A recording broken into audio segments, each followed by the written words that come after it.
Good morning, good afternoon, and good evening for another very special edition of WOWSA Live. Today we have the only Ocean 7 swimmer from the Czech Republic. Welcome. Hi, welcome, and thank you so much for having me. Oh, my pleasure. I had the pleasure of meeting you on the Queen Mary, actually, during one of our global open water swimmer conferences. And you were so happy, you were so peaceful. And I saw you and I go, gosh, she seems like such a dedicated, wonderful person. But you hadn't done the Ocean 7 yet at that time. No, it was actually, this was 2012, and I did the English Channel in 2011.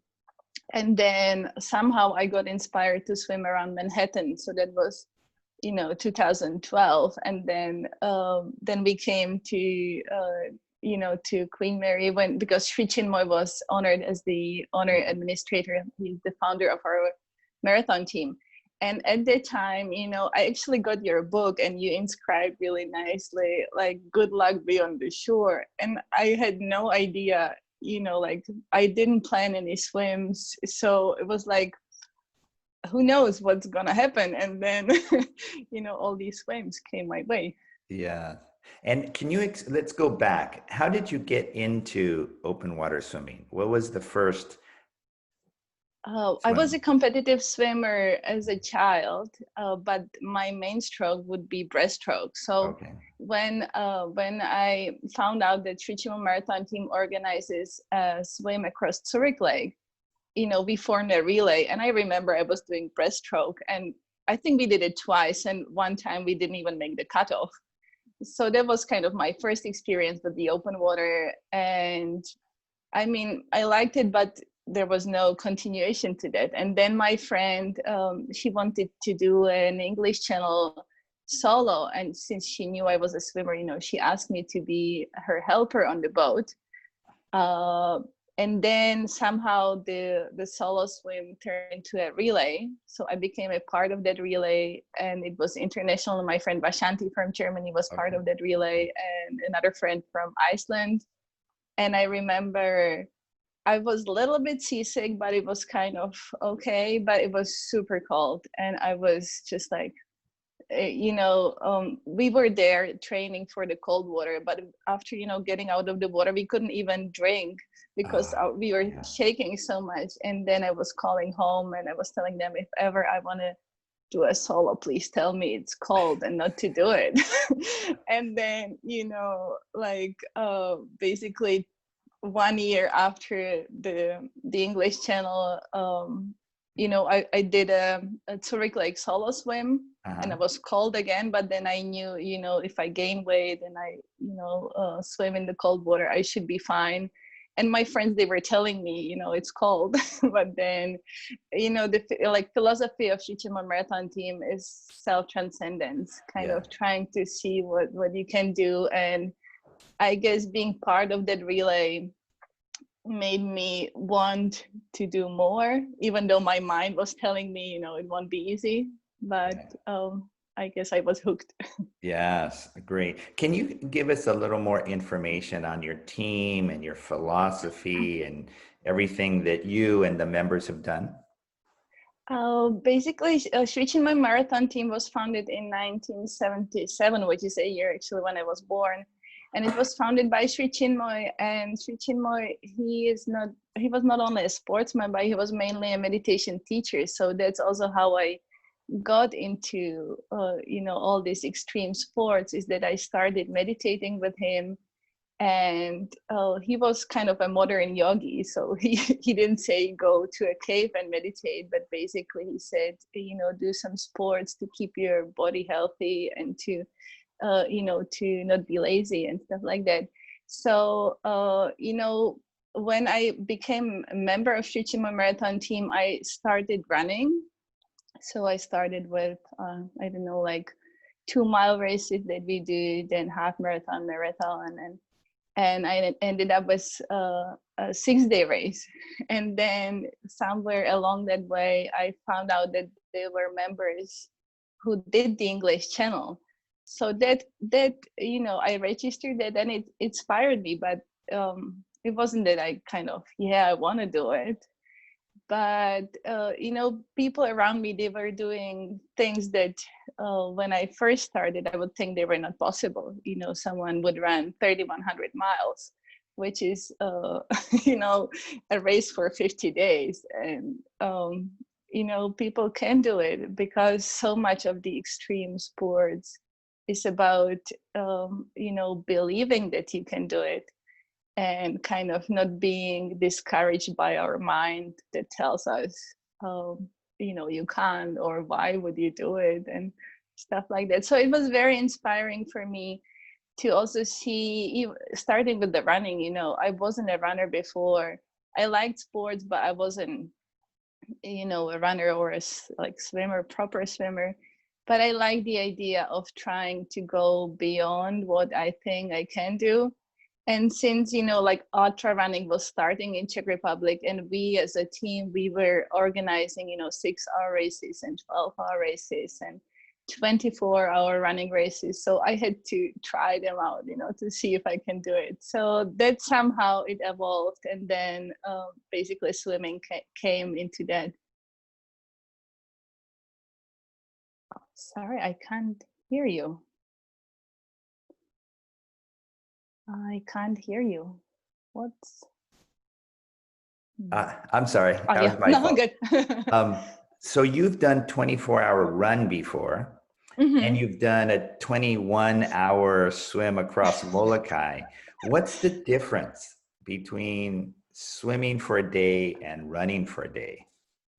Oh, running is somehow much easier. One way why it is easier is that when you need to rest and you stop, then you stop and you stay at one place where you stop. Whereas for swimming, for example, at Cook Strait, when I stopped to eat, which was like half a minute or a minute, it was taking me back. The current was taking me back. So this is like a big, big difference. And then, you can't really sit down. You have to keep going. So that would be, and you're kind of much more, you feel like you're at the mercy of the elements, which is nice, because the nature is so powerful, and we kind of tend to say, okay, I am, I'm a human, so I'm above nature. So I like that, being part of the nature, but I think running is easier in that way. Got it. I'm going to share my screen, and we're going to show two clips. One from the Cook Strait will be the first one, and the second will be from the Molokai Channel in Hawaii. So the first one is from in New Zealand. The second one is from Hawaii. And the conditions that you had to swim with are just incredible. But before we show the video, can you explain first your Cook Strait challenge and then your Molokai swim? At Cook Strait, it was the 7th swim of Ocean 7. And for all these swims, I was imagining and meditating on, the conditions that would be kind of calm and flat. So when the final swim came, I was like, okay, this is the chance for the conditions to be, really nice and really perfect. But then when me and my friend, when we, came to New Zealand, there was the cyclone Beta coming around. No. So we even had to take an earlier flight to Wellington, and the conditions, it was like 2 days before my swim. So the conditions were nowhere near perfect. And if it was my first swim or second swim, I would say, no, I'm not doing it. So I think I have like the second slowest crossing of the Cook Strait. Yeah. I was seasick for a long time. And then we were swimming at one spot. We left, as I was saying, whenever I stopped to eat, the current would take me back. But I guess it couldn't be easy because it was the last swim and you just had to work for it. Yeah. How many hours did that take you? It was over 13 hours, like 13 hours, 9 minutes or something like that. Yeah. And then the Molokai swim? Molokai swim, that was, I think, swim number 4. And somehow, I'm not really good with cold water. So when I saw Hawaii, I thought, okay, I knew it would be long, but then I knew the water would be the warmest. So I thought, okay, that should be fine. And, in Czech, we have a saying, it's a Hawaii, which means it's like total relaxation. It's just like fine. So, when people hear about my, Hawaii swim, they say like, what's the problem? But then again, usually when you do Molokai swim, you fly to Molokai and then you start from there. But the swell and the waves were so big there that we had to take the boat. And it was really tricky for the mind because it takes like 4 hours. Yeah. And I could see all the waves and I was getting seasick already on the way there. And then even just to get, to the shore to swim through the waves. Luckily I have, my team member Harita, she's from New Zealand. So she swam with me to the shore to make sure I, made it to the shore. And then, we started at like 5 p.m. and the sunset was 6 or 6:30. And then it was dark for maybe 12 hours. And I was seasick somehow from the lights on the kayak and from the waves. And I was seasick through the whole night, which was, 12 hours. And I couldn't eat and I couldn't drink. And I was, that was the only swim I kind of not really doubted, but then I wasn't sure like where would I get the energy from, to keep swimming. And then, I usually don't ask how far it is to go because it's tricky for your mind again. You start calculating. So I was really holding for a long time, but then I saw the sun, already like up. So I knew it was maybe 12 noon. So I knew I was swimming for a long time. And so I asked how far it is. And they told me it's 9 miles. And I'm not super fast swimmer, but I do swim like 2 miles per hour. So I was calculating, okay, 4.5 hours, maybe, like 5 or 6. But then, I asked again, like in 2 hours, and it was 7 miles. So I was basically swimming half the speed that I would normally swim. And for the last hour, they told me, like you have to sprint to, to get there before the tide changes. And I'm not a sprinter even, normally. And after 20 hours, they tell you to swim and just like surf on the waves. And I didn't know how to surf on the waves. And I was just like happy to be moving. So that was definitely the toughest swim. Wow. Now I have seen pictures of your swim in Molokai, and was it a whale near you? Yes. We had whales, and I could hear dolphins at night, which was really nice. And then I got a jellyfish sting, which wasn't nice. So, but we had whales around here. Yeah. And when you're in Hawaii and the sun is coming down, and then when the sun is coming up the next day, what is that like? Can you describe it to swimmers? I like when the sun is coming up because, it kind of, first of all, I was feeling sick. So there was a hope that it would get better. And then it kind of brings new energy, new hope, just the feeling that, you're getting there, even though slowly. And sunset, there are some beautiful photos of me swimming into the sunset because you swim from east to the west. But, I was just like at the very start of the swim and I was just getting into the rhythm, getting used to the kayak, to the waves. So it wasn't as nice as the sunrise. Yeah. Oh, so I'm going to share my screen, and then the first one will be the Cook Strait in New Zealand, and then the second one will be the Molokai in Hawaii. Okay. There's a lot of wind, so if you want to explain and discuss what we're seeing, that's perfectly okay. So here we go. And sorry, get a little delay here, and here we go. Oh, I usually like to have a flag of my country on the boat. Somehow it feels like giving me energy. Yeah. And Cook Strait, it was kind of a battle to breathe because, you turn and then you're not sure if there is a wave there or if there is some air that you can get in. So in this, who is your kayaker? Who is on your boat? Can you explain to people who are involved? Yes. So it's really important to have a good team. So all these girls are members of Shrichima Marathon team. Okay. And, you know, I have known them for years and years. Many of them do some extreme sports themselves. So they took turns. All these girls were from New Zealand. So it was great that they, you know, didn't have to travel far.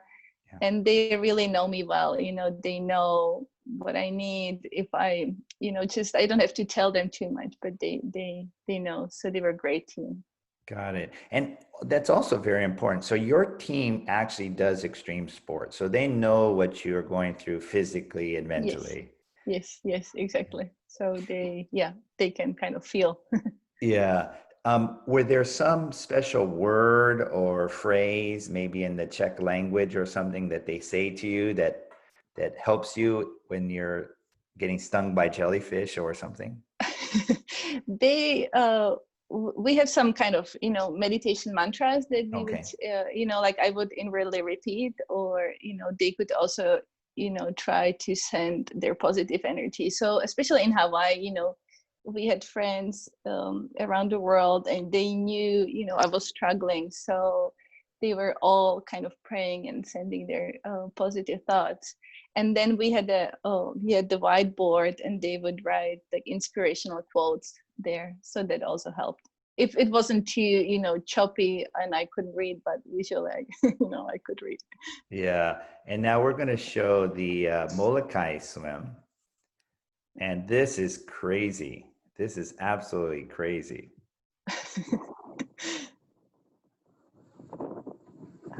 Yeah, I get seasick even, you know, seeing this. Yeah. I mean, there you are, you know, a little somewhere. Little place. Yeah. Now you could see that I'm there. I mean, at this point, we can't see you. The boat can't see you. You can't see the boat. How does that feel? It was unusual because on all the other swims you have the big boat next to you. Here you only, because of the swells, you know, it could, you know, be dangerous for you if the boat was next to you. So you only have the kayak. So it was, you know, like you could feel a little bit lonely. So at night, you know, it was really good to know that I have a friend sitting next to me, or kind of trying to sit next to me. But then it was like, funny story is that, you know, my friend Harita, who was kayaking for me, so she would kayak during the night, and she would, you know, be swapped by someone else. And then in the morning, you know, they asked her to kayak again, and she said, "No, I can't do it. The waves are too big." But then they told her the waves are bigger at night, so then she went. Yeah. So I'll let it continue.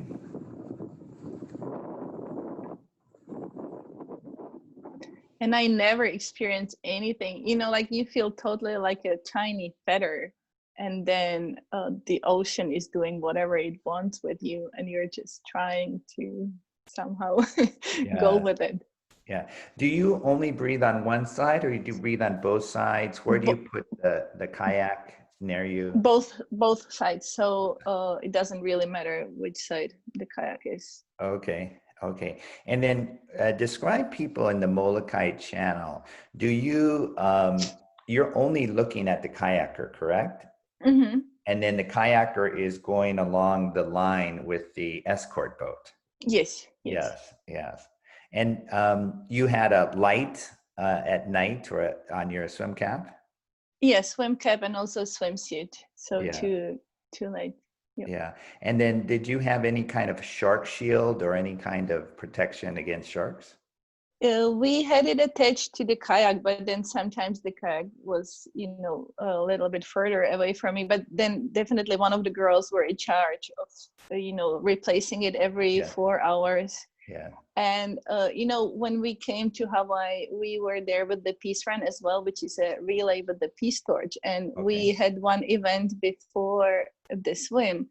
And then there were some, you know, locals there, and when they heard what we were, you know, up to, they said that their family like deity was the shark god, and they made a little like prayer for protection with us, and it was really nice. Oh, wow. Wow. I'll let this roll a little bit more. Mm-hmm.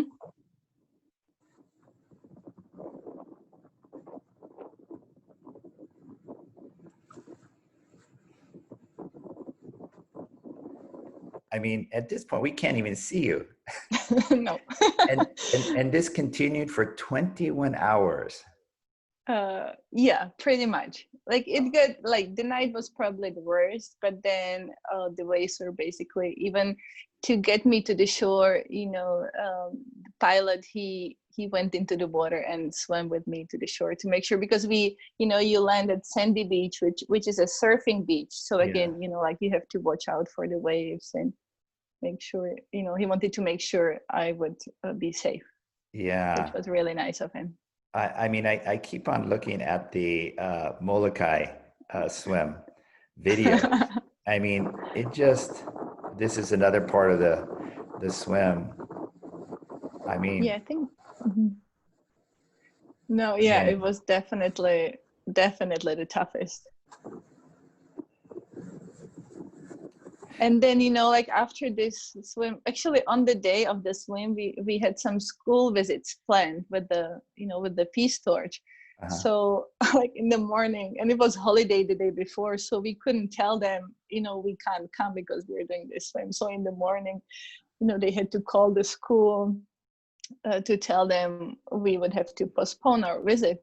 And then I had, like, the next day after the swim, we went to the schools, and I guess I looked like a monster because I was still puffed up from the salty water, and I had the jellyfish stings all over my face. So I would hide it under a cap, but you know, at one school I forgot to put it on, and the kids were like, "What happened to you?" oh no. So it was, but they liked the idea that I swim, so it was good. Yeah, yeah. 21 hours in very warm, salty water. Was your mouth dry? Did it hurt your throat or anything? Yeah, I couldn't eat for maybe 2 next days anything solid. You know, I would have to have soups or anything, just liquid stuff. Yeah, so I was my throat was sore for quite some time, and I was Oh. really, like, my face was puffed. Yeah, yeah. And when you take your goggles off, when you take your hat off, you have some marks on your face. How many days does it take for that to go away? Well, that took quite a long time, because of the jellyfish, you know, Okay. stings. And then the sun, I was really, like, my back was totally burned, even though, you know, you apply sunscreen, but after this long on the sun, yeah, it was definitely painful.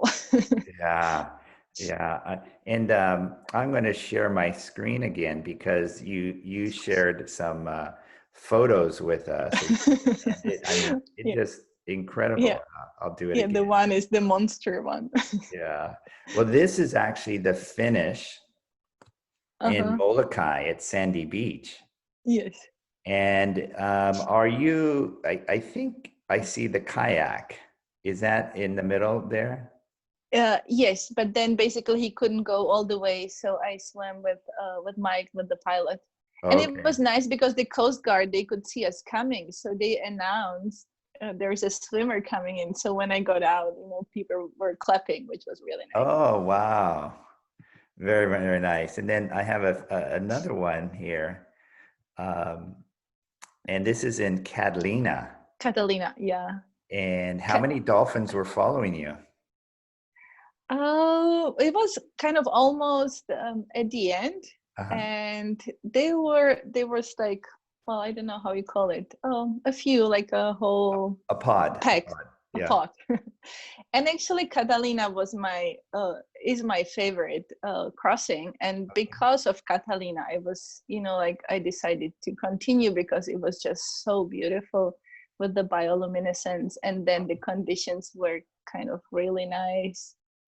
Oh, so I was like, I can't stop after this. So basically, Catalina was after my Manhattan swim. Okay. And then I was like, yeah, I will have to look up something else. So Okay. So first you completed the triple crown of open water swimming with English yes, Channel, Manhattan, and Catalina. Manhattan. And then you said, okay, let's continue to the Hmm. Ocean 7. Hmm.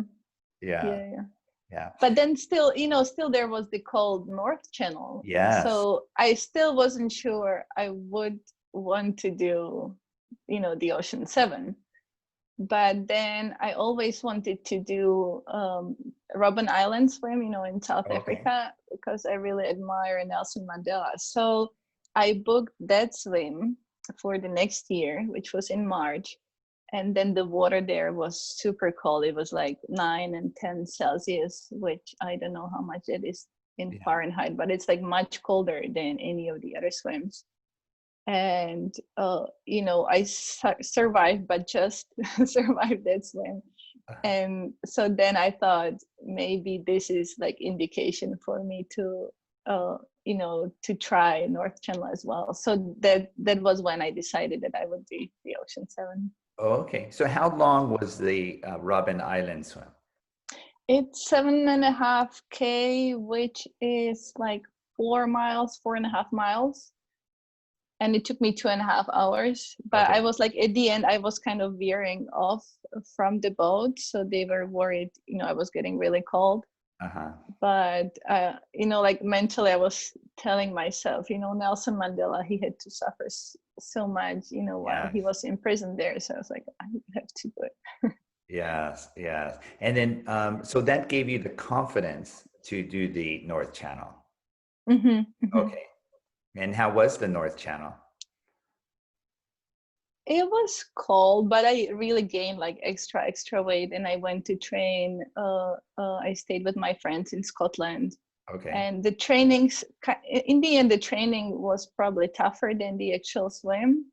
Okay. Because we had quite, good conditions, and I was trying to swim really fast to, to be there really fast so that I wouldn't get too cold. So yeah, it was nice. Yeah. I wouldn't want to do it again. At the end, there was, a storm coming. So I was like, oh, please, no storm. I don't want to do this again. Yeah. But it was good. It was good. Yeah. I'm going to share the screen because I do have some photos of you in Robben Island that I really enjoy. Well, this is your Hawaii one. But then this is a picture of you. Yeah, where I'm totally cold, and I couldn't even talk to my team, because somehow when your muscles are frozen, you can't talk so well. At this point, your eyes look like they're fearful. Were you afraid? No. Yeah, the photo totally looks like I am afraid of something, but it was just super cold. Oh, okay. Okay. And then when we look at, where is it? Oh, this one. This is a beautiful photo. Robben Island with Table Mountain in the background. Can you describe where you are here? This was at the very start of the swim. And I like, I like really watching the Table Mountain, but then the fumes from the boat were coming my direction, so I had to go to the other side of the boat. And it was like that weekend no one else was swimming, and even the coastal guards, they wouldn't believe that we would finish the swim. But we were in South Africa, and that was the only swimmable day with the wind. So either you don't try or you give it a go. Yeah. What I like about this photo is you can tell you are a competitive swimmer. Your body position is very nice. Your arm stroke, your head position, everything is in alignment. I mean, this Thank you. That's coming from you. No, this is a very, very good, this is ideal. This is perfect. So I really enjoy this photo. Thank you. It really says a lot about your talents. And then we have this photo that I very much like also. Can you explain where you are and And you're This correctly? this was a holiday in Montenegro, Okay. which was over New Year's, couple of years ago. So the water was quite cold, so it was great to train in the water, and you could see the mountains with snow on top. Oh, wow. And like since '95, when I started meditating with Sri Chinmoy, I always meditate every morning, and also before each of my swims, either training swims or the actual channel swims, I would take a moment to like calm down and like breathe out all the anxieties, because you are a bit afraid of what's coming, or you don't know. So it's good to really let it go and just do your best, and do the best in what you can influence, or what like you can do. And then there are conditions or things you can't change, so you just have to be happy with what is coming. So, and then meditation on the rising sun, it's like a great way to start the day. Yeah. But can you describe to people how important this mental training is and combined with your physical training? I mean, I think personally that's what made you a successful Ocean 7 swimmer. That combination. Oh, oh, totally, totally. Because like from what I heard, and I believe that's true, like any endurance event, it's 80% mental and 20% physical. And since I started meditating in '95, and then my first channel swim was 2011, so I have been practicing meditation for over 15 years by then. So I had that training of my mind, not to allow doubt or negative thoughts coming in. And then I added the physical training, whereas some other people, they didn't have that. So I think there was like a huge advantage. And as I said, even before the training, I would sit at the edge of the swimming pool and close my eyes, and just for 10 seconds, 15 seconds, like concentrate. Okay, I'm doing this because I want to swim to France. And then I was imagining I'm like landing in France. And I think it's a huge help. And even during my first English channel swim, I got seasick like after 50 minutes, and it never happened to me during my training swims. And of course you could start being worried what will happen, and stuff like that. But I was totally of course the team and I, we were trying to figure out what to do about it. And you try to do what you can, but then you shouldn't be too worried, or have too many anxieties. And at the end, my friend, our teammate Kartik Clark, he did the English channel 11 times. So the girls, they called him from the boat, and he said, "Oh, don't worry, it will go away in 5 or 6 hours." And it did go away in 5 hours. So, Wow. I mean, most people would say it will go away in 5 or 6 minutes, but he said hours. well, he had personal experience. But like, as long as it will be okay, it helps to know Yes. that. Yeah. So going back to the North Channel, which is very, very cold, how did you get over that? I mean, one thing about your mind, but you still had to swim 35 kilometers in very cold water. Oh, well, we don't have any cold ocean. We don't have any ocean at all, actually. And all the lakes here in Czech Republic would get too warm. So what I did, and that was my least favorite part in the training, is I would, I would have a bath with cold water, and I would put ice in there, and I would try to stay in that cold bath for as long as I, could, like half an hour or an hour. And then I went twice to train to Scotland, where the water was even colder than North Channel, for a week with my friend. And also I would gain weight. Like I gained quite quite a lot of weight to Yeah. to survive. Yeah. When you gained weight, what were you trying to eat? Were you trying to eat a lot, or were you eating ice cream before you went to bed? What was your strategy? You know, I'm a vegetarian since '95, so it's a bit tricky to gain weight on carrots. Yeah. So I would eat ice cream. I would eat a lot of cream, which I like, and I would eat a lot, just like basically a lot. But it wasn't easy because when you are really training hard for the Yeah. swim, Yeah. you are using a lot of calories for that. So yeah, I felt like eating like a pig. And then when you're finished, you're losing weight. And how was that? I mean, it's hard to gain weight as a vegetarian, but once you have the weight, it must be equally hard to lose the weight, correct? You know, it wasn't so easy at the beginning. Somehow, I guess my constitution isn't like fed by by default.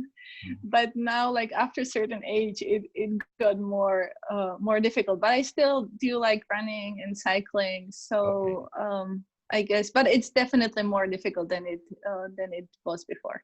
Yeah, yeah, wow. And Catalina channel, you start at night. Um, Mm-hmm. Also in the Tsuguru channel in Japan, you also start at night. And this is a photo of you. Mm-hmm. I think this is when you first jumped off the boat and you're swimming to shore to Yes, start. Is that correct? yes, yes, And yes. this photo makes it look very dark, very, very dark. And obviously with Catalina, it's very dark. But in Japan, in the northern part of Japan, it's really dark. Well, you know, you did that swim. Yes. Yeah. Were you I mean, what are you looking at? Could you see the shore from this point? I could see the shore, and then for Tsugaru Strait, the boat had I don't know how it's called, like a white liner Yes. under the Yes. water. So Yes. you know, I followed that, which was the only swim where they had that. So somehow I guess you get used to that, and I like Catalina was really beautiful because it was so dark you could see the bioluminescence. So somehow I didn't really mind, and I got, you know, like 1 year we did another English Channel relay, and on that relay we swam through the night, so that kind of got me used to swimming at night. And I really like it because you don't see, so that is one sense less. Yeah. You can still hear, but you can somehow more concentrate inwardly, and you know, like get into the rhythm and just be present in that moment. And I like that. Yes. Yeah. What I like about this photo is you can see joy, an inner Mm-hmm. joy. You can see excitement, and it's like you're on this incredible adventure. And uh, what were you thinking at this point? I was definitely happy to be, you know, in the water, and just to, because like just before we came, there was another like weather problem that the swimmer couldn't go. So you know, I was always even just grateful to be able to be in the water, Yeah. because it is just great. Yeah, yeah. And when you land, when you finish the swims and you touch land, what is that feeling like?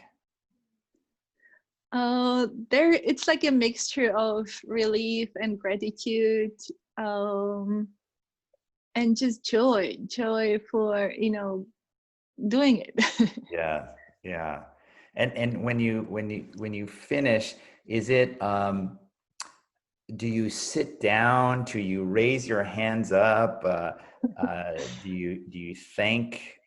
What do you do? What's the actual action that? Oh, it's nothing like too much, you know, like physically. Well, I would probably wave my hands if the boat is too far for them to see, you know, like I have cleared the water. Yes. But mainly it's just like a feeling in my heart, like thinking in my heart, thanking the ocean. Even, like we would, like if possible, we would try to get to the place, of the swim like a week before, so that we, would get somehow, the feeling of the place and feel the oneness, and kind of ask permission to cross, like little things like just but feeling, oneness, because it's totally different place, totally different time zone, and you just like to feel the place and get, accepted by the place.